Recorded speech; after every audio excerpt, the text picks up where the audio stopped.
Good, I guess it's noon. I guess we're actually afternoon, ladies and gentlemen. Today, this is being recorded, but will not be aired at this time for reasons that are technical and beyond my comprehension. But at some point, this will be on our local TV, and I would like to thank the TV station for yet again doing this. My name is Lena Whitkus. I'm an attorney in town here, and it's my honor to be the sort of announcer for this event. This is the Natalie S. Anderson Prize Speaking Contest. It's being sponsored by the Sugar River Chicks this year, and we have some distinguished judges who I will introduce now, who all are retired teachers from Toll. So I'm glad that they're still connected and happy to do this event. We have Kathy Nibley, get the name, Elaine Heineman, Bonnie Flint, and Peggy McKenney.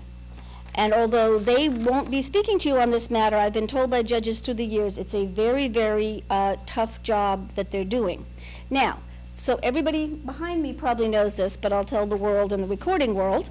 There are certain standards that are applied to the presentations, and the students know those standards, and the judges have their score sheets based on the standards, so all of them will know what they're being graded on. I will tell the people behind me, because I've heard this a million times, this microphone is for recording purposes. It does not amplify the sound, so I suggest that you speak to the back of the room to make sure that everybody who's here can hear you. Now, the other instructions that's given to the students are, you'll come up, but the judges have to fill out the forms for the prior presenter. So you wait until they give you a nod. I guess you can vote on who wants to be the nodding person. Could give you a nod to begin your presentation in order to give them time to complete their paperwork for the previous presenter.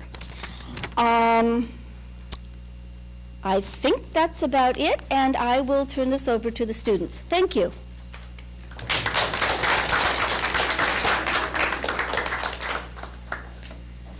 Good afternoon. My name is Angela Wilbert, and I am from Miss Burroughs' 6th grade class. Today I'll be reciting an excerpt from the book The Hunger Games by Suzanne Collins.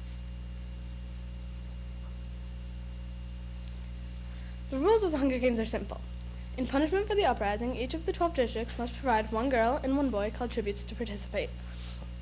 The 24 tributes will be imprisoned in a vast outer arena that could hold anything from a burning desert to a frozen wasteland. Over a period of several weeks, the competitors must fight to the death. The last tribute standing wins. Taking the kids from our districts, forcing them to kill one another while we watch. This is the capital's way of reminding us how totally we're at their mercy. How little chance we would stand of surviving another rebellion. Whatever words they use, their message is clear. Look, how we take your children and sacrifice them, and there's nothing you can do. If you lift a finger, we'll destroy every last one of you, just as we did in District 13.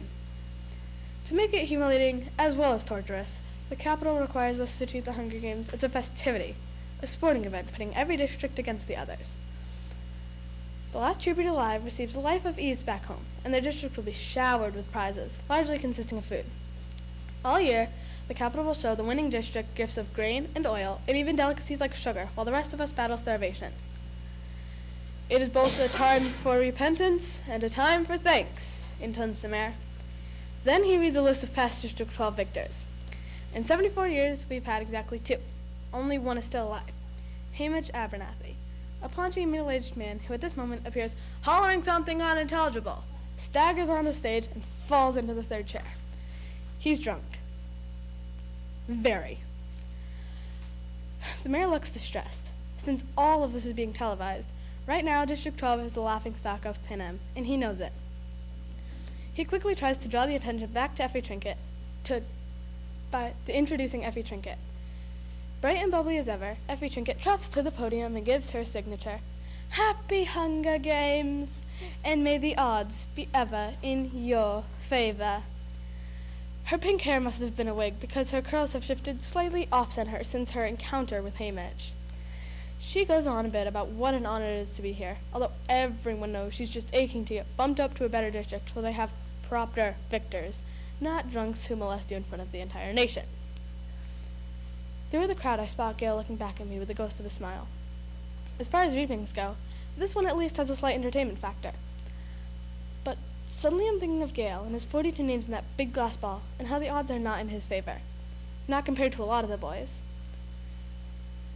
And maybe he's thinking the same thing about me, because his face darkens and he turns away.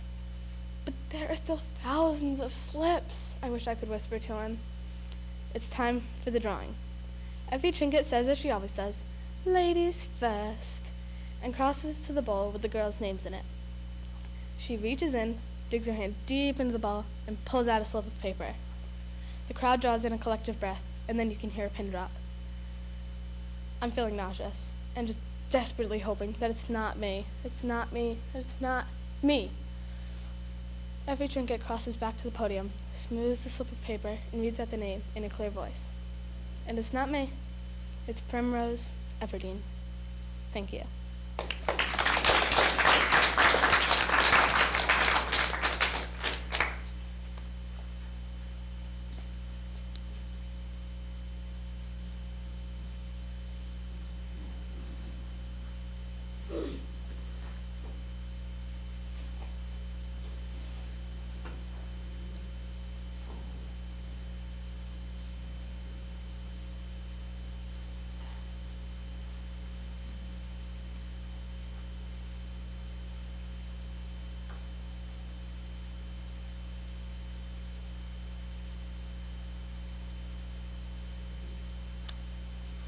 Hello, my name is Gabriel Jaguar. I am in Miss Harrington's 6th grade classroom, and I am doing Jabberwocky by Lewis Carroll.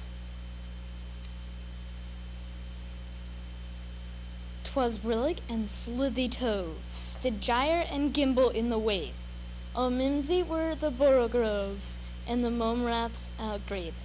Beware the Jabberwock, my son, the jaws that bite, the claws that catch. Beware the Jubjub bird, and shun the frummiest Bandersnatch. With his vorpal sword in hand, long time the Maxome foam he sought.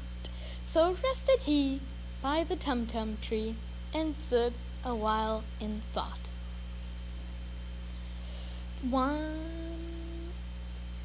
And as an uffish thought he stood, the Jabberwock with eyes of flame came whiffling through the tulgey wood, and burbled as it came. 1, 2, 1, 2, and through. The vorpal blade went snicker-snack. He left it dead, and with its head he came galloping back. And hast thou slain the Jabberwock? Come to my arms, my bitch, by a fractious day. Kaluk lay, he chortled in his joy. 'Twas brillig and slithy toves, did gyre and gimble in the wave. All mimsy were the borogoves, and the momraths outgrabe. Thank you.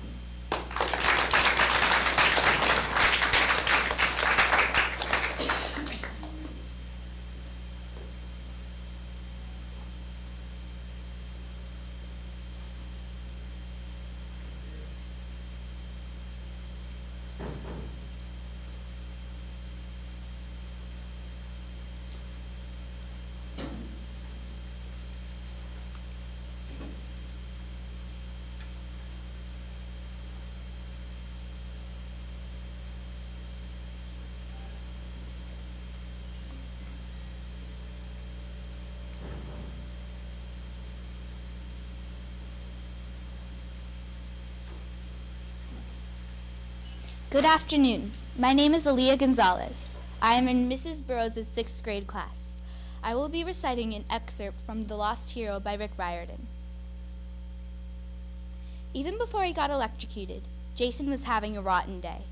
He woke in the backseat of a school bus, not sure where he was, holding hands with a girl he didn't know. That wasn't necessarily the rotten part. The girl was cute, but he couldn't figure out who she was or what he was doing there. He sat up and rubbed his eyes, trying to think. A few dozen kids sprawled in the seats in front of him, listening to iPods, talking, or sleeping. They looked around his age. 15? 16? Okay, that was scary. He didn't know his own age. The bus rumbled along a bumpy road. Out the windows, desert rolled by under a bright blue sky. Jason was pretty sure he didn't live in the desert. He tried to think back. The last thing he remembered? The girl squeezed his hand. Jason, you okay? She wore faded jeans, hiking boots, and a fleece snowboarding jacket. Her chocolate brown hair was cut choppy and uneven, with thin strands braided down the sides. She wore no makeup, like she was trying not to draw attention to herself, but it didn't work. She was seriously pretty. Her eyes seemed to change colors like a kaleidoscope: brown, blue, and green. Jason let go of her hand. I don't...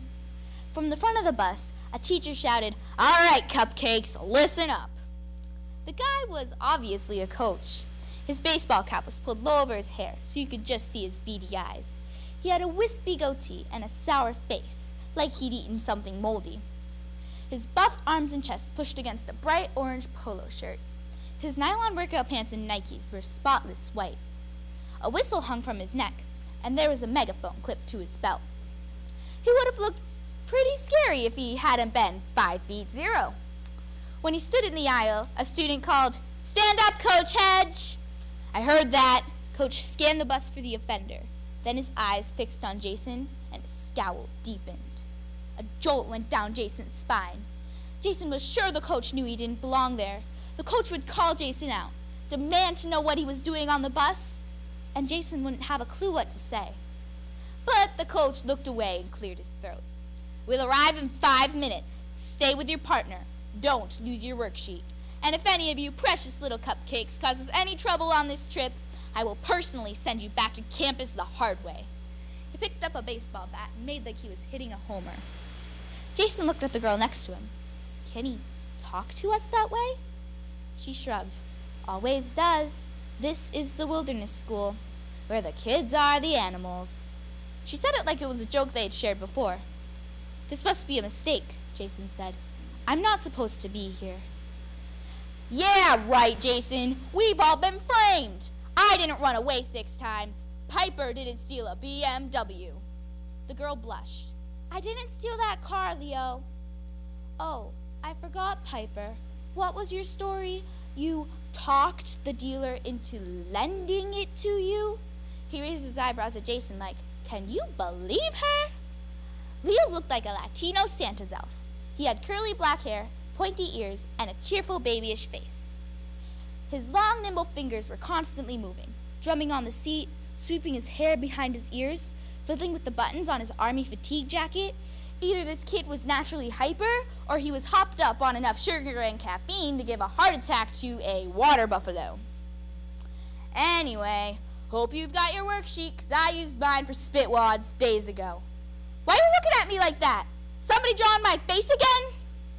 "I don't know you," Jason said. Leo gave him a crocodile grin. "Sure, I'm not your best friend. I'm his evil clone." "Leo Valdez!" Coach yelled from the front. "Problem back there?" Leo winked at Jason. "Watch this." Then he turned back to the front. "I'm sorry, Coach. I couldn't hear you.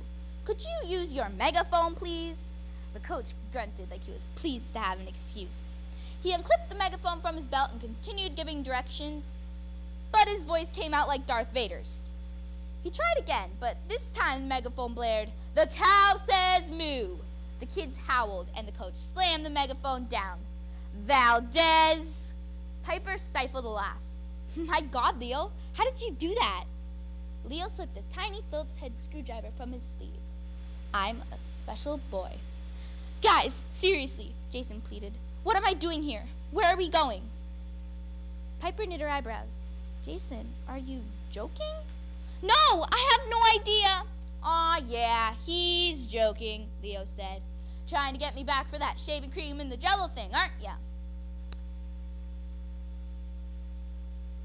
Jason stared at him blankly.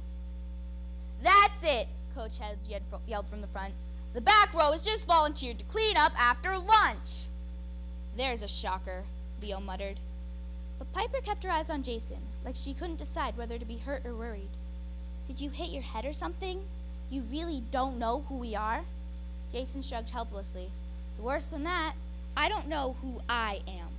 "Thank you."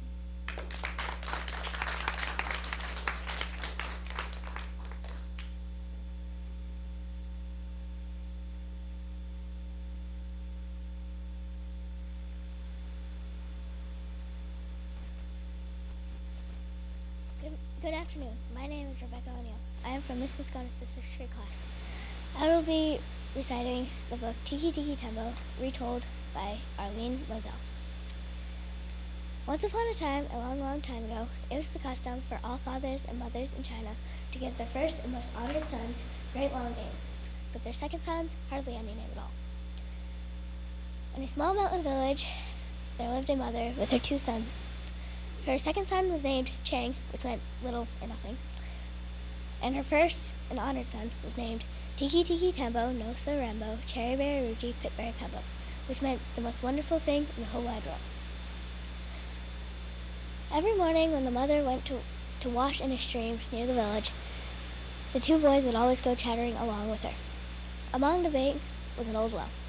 "Do not go near the well," warned the mother. "You will surely fall in." The 2 boys did not always mind their mother, and one day when they were playing on the well and around the well, Chang fell in. Tiki Tiki Tembo no So Rambo Cherry Berry Ruji Pitberry Pembo ran as fast as his little legs could carry him to his mother and said, "Mother, most honorable, Chang has fallen into the well. The waters roar, little blossom, I cannot hear you." Then Tiki Tiki Tembo no So Rambo Cherry Berry Ruji Pitberry Pembo raised his voice and said, "Oh, most honorable mother, Chang has fallen into the well." "Oh, that tiresome child. Run and go get the old man with the ladder to fish him out." Tiki Tiki Tembo no So Rambo Cherry Berry Ruji Pitberry Pembo ran as fast as his little legs could carry him to the old man with the ladder and said, old man, Chang has fallen into the well. Come and fish him out." "So," said the old man with the ladder, "Chang has fallen into the well." The old man ran as fast as his old legs could carry him to the well, and step over step, he went into the well, and step over step, with little Chang in his arms, he went out of the well. He pumped water out of him and pushed air into him. He pumped water out of him and pushed air into him. And soon, Chang was just as good as new. Now, for several months, the 2 boys did not go anywhere near the well. But on the night of the 8th moon festival, the 2 boys went to eat their rice cakes. When they ate on the well, played around the well, and on the well, and Tiki Tiki Tembo no So Rambo Cherry Berry Ruji Pitberry Pembo fell into the well. Chang ran as fast as his little legs could carry him to his mother and said, "Mother, most honorable, Tiki Tiki Tembo no So Rambo Cherry Berry Ruji Pitberry Pembo has fallen into the well. The waters roar, little one, I cannot hear you." Little Chang raised his voice and said, "Mother, most honorable, Tiki Tiki Tembo no So Rambo Cherry Berry Ruji Pitberry Pembo has fallen into the well." "What are you trying to say?" said his mother. Little Chang was worried. He took a deep breath and said, "Cherry Berry, Tiki Tiki, Pip Pip," he gasped. "Ruji has fallen into the well. Unfortunate child, the spirits must have bewitched your tongue. Speak your brother's name with reserve." How could little Chang say that great long name again? Then he thought of his poor brother stuck in the well. Little Chang took a deep breath and slowly, very slowly, said, "Mother, most honorable, Tiki Tiki Tembo no So Rambo Cherry Berry Ruji Pitberry Pembo has fallen into the well." "Oh, not my most honorable son, heir of all I possess. Run and go get the old man with the ladder to fish him out." Chang ran as fast as his little legs could carry him to the old man with the ladder and said, "Old man with the ladder, Tiki Tiki Tembo no So Rambo Cherry Berry Ruji Pitberry Pembo has fallen into the well." There was no answer. Confused, he stood there.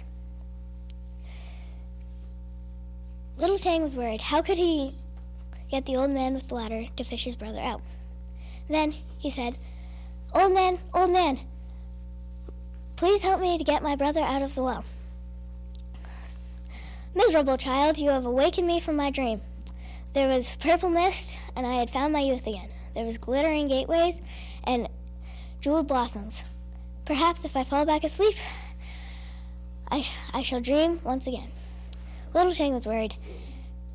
So he said once again, "Old man with the ladder, come fish my brother out of the well." "So," said the old man with the ladder, "your mother's precious pearl has fallen into the well?" The old man ran as fast as his old legs could carry him to the well, and step over step, he went into the well, and step over step, he came out of the well. He pushed air into him, and pumped air out of him. He pumped water out of him and pushed air into him. But Tiki Tiki Tembo, No Sorembo, Cherry Berry Ruchi, Pip Berry Pembo was not quite the same, all because of his great long name. The moon rose many times before he was quite the same again. From that day to this, the Chinese have always thought it to be wise to give all their children little tiny names instead of great long names. Thank you.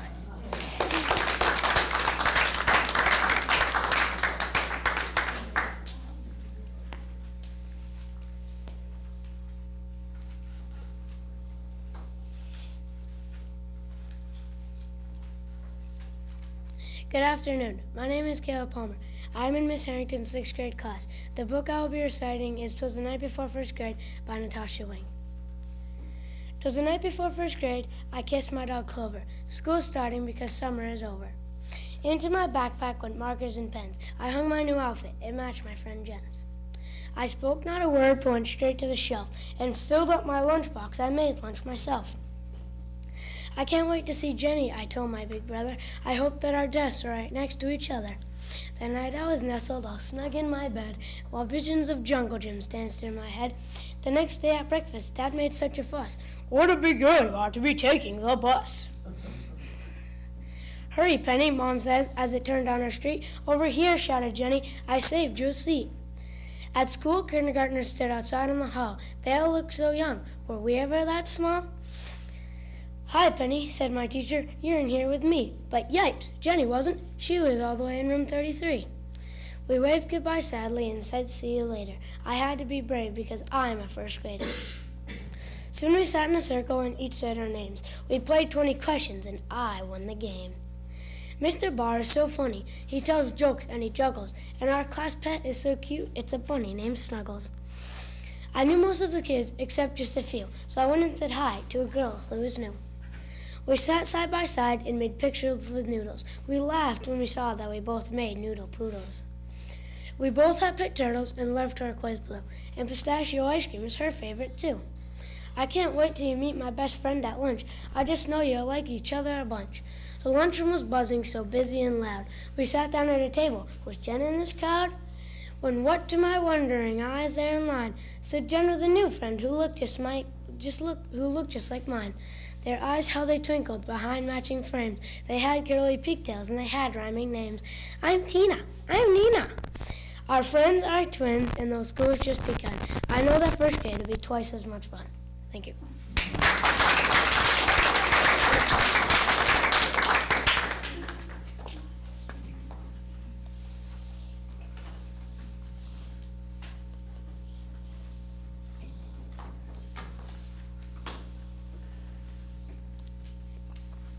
Good afternoon. My name is Jasmine Wilkinson, and I am from Mrs. Burrow's 6th grade class. Today I will be reciting the poem "A Girl's Garden" by Robert Frost. A neighbor of mine in the village likes to tell how one spring, when she was a girl on the farm, she did a childlike thing. One day she asked her father to give her a garden plot to plant and tenderly herself, and he said, "Why not?" In casting about for a corner, he thought of an idle bit of walled-off ground where a sharp axe had stood, and he said, "Just it." And he said that ought to make you the ideal one-girl farm and give you a chance to put some strength on that slim Jim arm.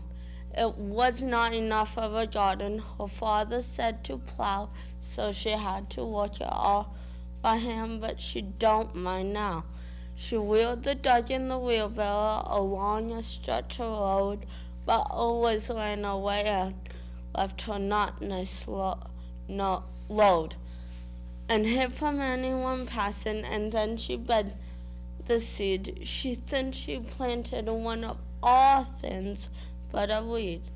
A hill of each of potatoes, radishes, lettuce, peas, tomato, beets, beans, pumpkins, corn, and even fruit trees.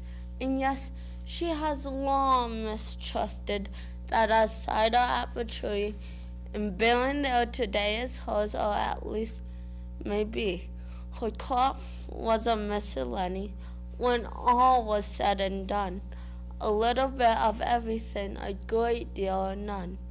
Now when she sees the village, oh how village things go, just when it seems to come in right, she says, I know.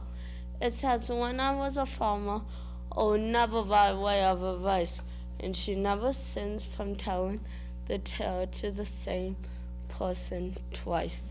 Thank you.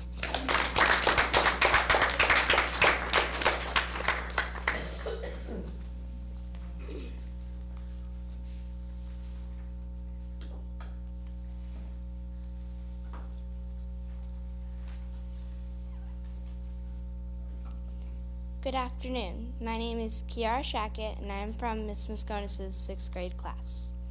I will be reciting the poem, The Golden Ring, Poet Anonymous. An exile from my native land, I sat upon a mountain high. Below me, valleys, hills, and plains, above me, an autumnal sky. Then gentle thoughts of bygone times came gushing up from memory's spring, and from my hand her farewell pledge of faith I took, a golden ring. Like to a telescope I raised unto mine eyes that ring of gold, and looking down upon the earth, beheld it like a map unrolled. The fields all rich with yellow corn, groves of shaded green, I found 1,000 times more beautiful when in my golden circlet bound. And huts where poor men lie shone white upon the hills of sloping green, and in the sun the mower's sighs threw back a flickering silver sheen. And high-piled rocks of granite gray, like battlements of antique mold, bound the plains where serpent-like a noble river winding rolled. And there were dark primeval woods, and towers and towns whence the smoke curled, and to the clouds and seemed to fly where I would fain o'er half the world. All these were framed within my ring, and lands and men and sea and skies. A wondrous halo round them thrown, I gazed on them with wondering eyes. And thence I learned all God hath made, the earth beneath, the skies above, and all that breathes is beautified when framed within the ring of love. Thank you.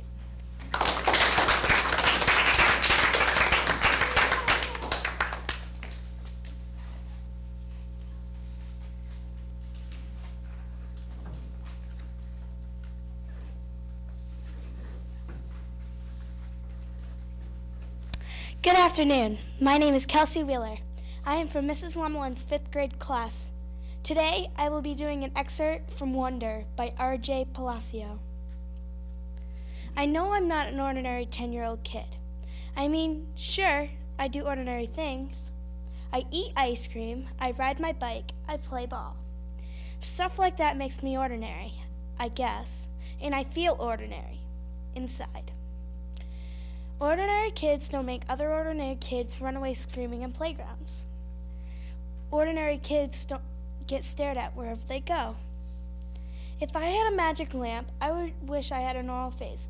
A face where people wouldn't have to do that look away thing wherever I went.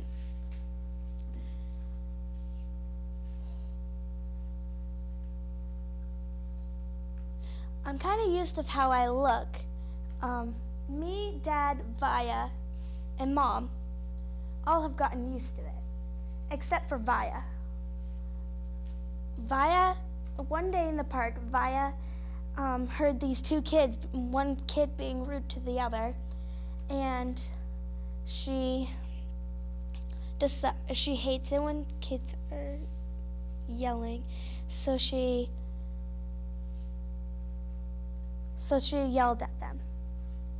Mom and Dad have gotten used to it.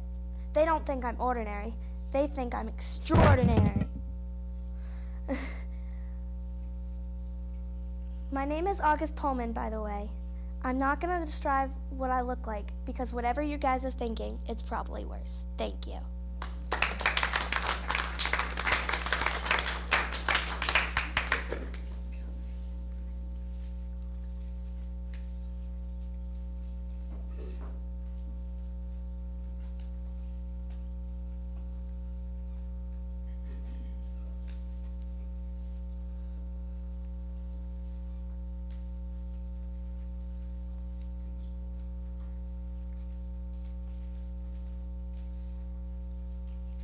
Good afternoon. My name is Kylie Jagir, and I'm from Miss Mosconis' 6th grade class. I'm going to be reciting an excerpt from June B. Jones' Is a Graduation Girl by Barbara Park. Grape juice can go wrong. First, Raggedy Ruth got purple on her mouth. Then, Teddy got a dribble drop on his paw. And then, oh no, Raggedy Larry forgot to swallow his whole entire sip. Driblets spilled all over my bookshelf. I covered my mouth, very shocked. And then my heart pounded and pounded, because if grape juice spills on my rug, I'm in big trouble, Missy. A cloth, I need a cloth, I hollered. I quick ran around and around all over my room. And then all of a sudden, my eyes looked down at my clothes. And what do you know? I saw all the cloth I needed. I quick took it off of me and soaked up the driblets. My shoulders felt relief in them. Phew, that was a close one. I walked over to my bed and plopped on my pillow. My brain was a genius to think of that. And then all of a sudden I did a teensy frown because something did not feel right here. I covered my head with my sheet and slowly looked over at my bookshelf. My stomach did a flip-flop because I saw my graduation gown and it had juice driblets soaked up into the front of it. That's why. I looked at Raggedy Larry real mad. Look what you made me do to my graduation gown. Look what you made me use my graduation gown to soak up that dumb juice. Great, Larry. Just great.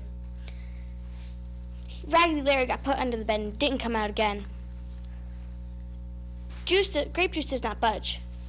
Not even if you color them with your brand new white crayon, or if you erase them with your brand new eraser, or if you brush them with Daddy's new whitening brightening toothpaste.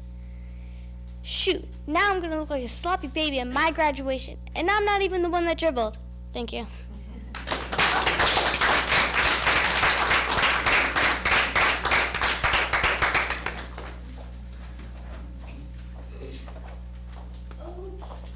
Okay, now, the judges are gonna retreat to an undisclosed location to go over their paperwork.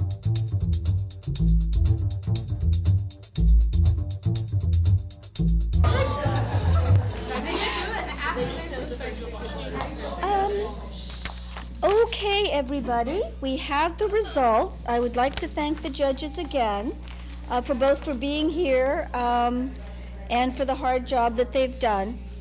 Oops, we're going to wait for a little school announcement to get through.